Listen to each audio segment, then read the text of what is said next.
Chaque jour, des tonnes de produits alimentaires et non alimentaires deviennent invendus, invendables dans leur premier circuit de commercialisation et ils sont envoyés principalement par la grande distribution, par les fabricants, les grossistes, le secteur événementiel, vers la poubelle, faute de leur trouver facilement, simplement une seconde valeur. Et c'est pourquoi Ecosphere intervient chaque jour depuis 2012 en tant qu'entreprise de social business pour détourner ces produits de la poubelle et les orienter vers des marchés nouveaux, plus responsables et plus circulaires. Et on le fait comment? On le fait en intervenant doublement du côté de l'offre de ces produits invendus, invendables, et du côté de la demande de ces produits. Du côté de l'offre, on va intervenir dans le dur, dans les entreprises, dans les entrepôts, d'abord en diagnostic du potentiel de gisement,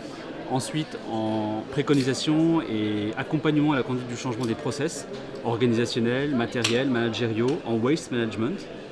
Et puis en formation aussi, puisque Ecosphere est aussi agréé organisme de formation des collaborateurs à une culture anti-gaspi, à l'application de nos nouveaux process qui vont ensuite être suivis par des chefs de projet Ecosphere. Ça, c'est l'intervention côté offre qui va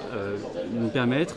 à l'entreprise de détourner un maximum de produits de la poubelle, donc de diminuer ce qu'on appelle la casse produit, invendu, invendable, et de les orienter ensuite vers le second métier d'Ecosphere, du côté de la demande, où là, on va intervenir doublement en gestion des opérations d'acquisition de ces produits,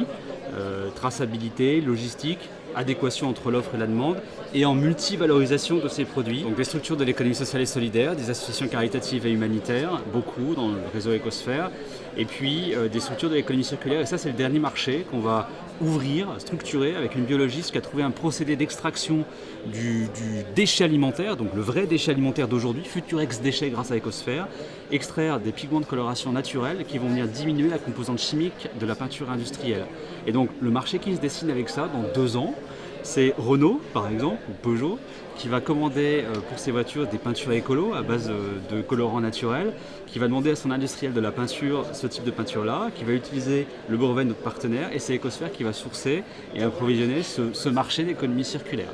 Et le troisième moyen, le troisième outil qu'on utilise, intervention du côté de l'offre, intervention du côté de la demande en service, et le troisième outil qu'on utilise, ce sont les applications numériques,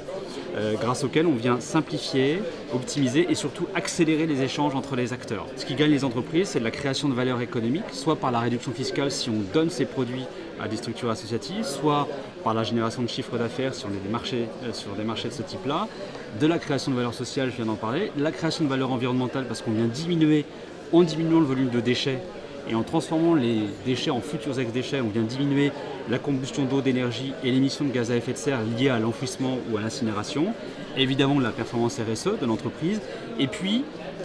aussi de la motivation des collaborateurs sur des projets qui font sens pour l'entreprise et pour la planète.